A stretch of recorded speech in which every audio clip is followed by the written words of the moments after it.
मशरिक़ वस्ता में एक ऐसी स्ट्रेटेजिक जंग जारी है जो तकरीबन निस्फ सदी पुरानी है। ये कोई आम जंग नहीं, इसे एक ऐसी बिसात समझें जहां हर चाल के पीछे दहाइयों पुरानी दुश्मनी छुपी है और हर मोहरा वो तेल और ताकत की नुमाइंदगी करता है। ये सवाल अब कोई थियरी नहीं रहा, ये 2019 में एक तल्ख हकीकत बन गया जब सऊदी अरब की अबकीक रिफाइनरी पर हमला हुआ। ये हमला इस बात की एक बहुत बड़ी मिसाल था कि आज की जंग के उसूल किस तरह बदल चुके हैं, जहां टेक्नोलॉजी ने ताकत के पूरे खेल को ही उलटकर रख दिया है।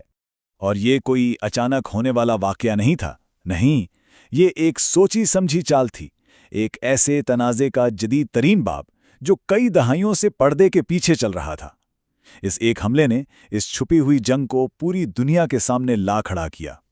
अच्छा, तो इस जंग को समझने के लिए हमें इसकी जड़ों तक जाना होगा। ये सिर्फ सरहदों या वसाइल की लड़ाई नहीं है, बल्कि ये नज़रियात और अपनी बका की एक कभी ना ख़त्म होने वाली जंग है। देखिए, इस पूरे तनाज़े को समझने की चाबी एक ही तसव्वुर में है, जिसे कहते हैं सिक्योरिटी का मखमसा।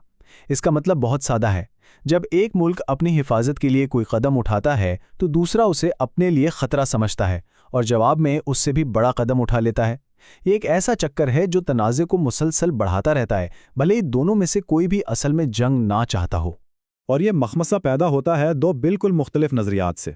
एक तरफ ईरान है जो अपने इनकलाब को ख़त्े में फैलाना चाहता है और एक मज़ाहमती महवर यानी अपने इत्तेहादी ग्रोहों का एक नेटवर्क बनाना चाहता है। दूसरी तरफ खलीजी रियासतें हैं जो अपनी बादशाहतों और खुदमुख्तारी को बचाने के लिए हर हाल में मौजूदा निज़ाम को कायम रखना चाहती हैं।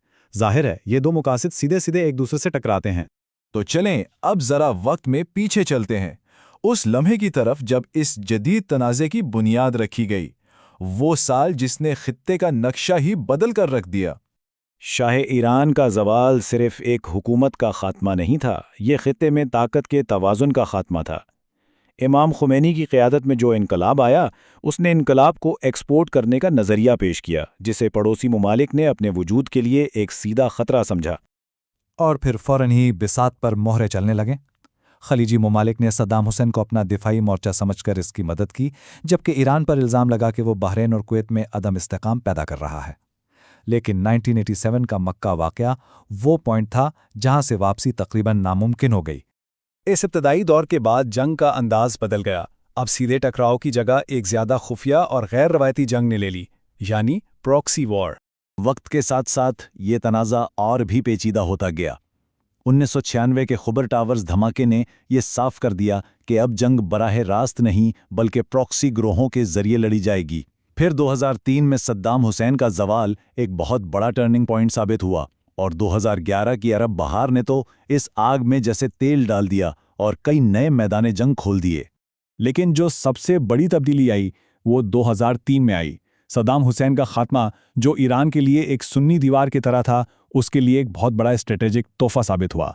इस खला ने ईरान को इराक, शाम और लबनान तक अपना असर व रसूख बढ़ाने का मौका दे दिया, जिसे शिया हिलाल कहा जाता है। और अब हम आज के दौर में आ गए हैं, वो दौर जहां जंग मैदानों से निकलकर डिजिटल दुनिया और फिजाओं में लड़ी जा रही है। जंग के तरीके भी वक्त के साथ साथ अपग्रेड होते रहे।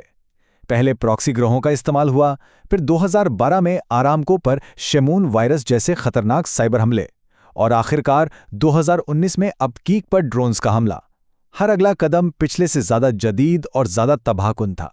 तो इस बिसात पर हर चाल के पीछे गहरी स्ट्रैटेजी है। ईरान खित्ते में अपना गलबा चाहता है और पाबंदियों के बावजूद अपनी बका की जंग लड़ रहा है। दूसरी तरफ जीसीसी ममालिक ताकत का तवाज़न कायम रखना चाहते हैं और विजन 2030 के जरिए अपनी मईशत को तेल के अलावा दूसरे ज़राए पर भी मुंतकिल करने की कोशिश में हैं। इनकी हिकमत अमली भी बिल्कुल अलग है। हाल ही में हमने चीन की सालिसी में एक मुआहदा भी देखा, लेकिन क्या यह हकीकी अमन है? तज्ज़ियाकार इसे सर्द अमन कह रहे हैं। मतलब ये दोस्ती नहीं बल्कि एक स्ट्रेटेजिक ब्रेक है।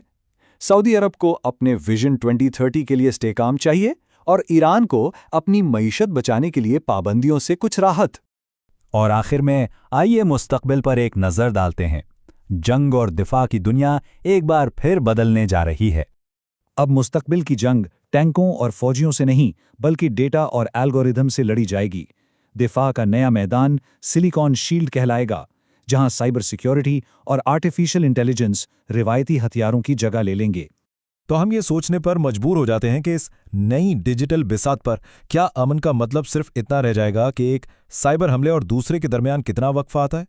ये वो सवाल है जो आने वाले वक्त में न सिर्फ इस खिते बल्कि पूरी दुनिया की किस्मत का फैसला करेगा।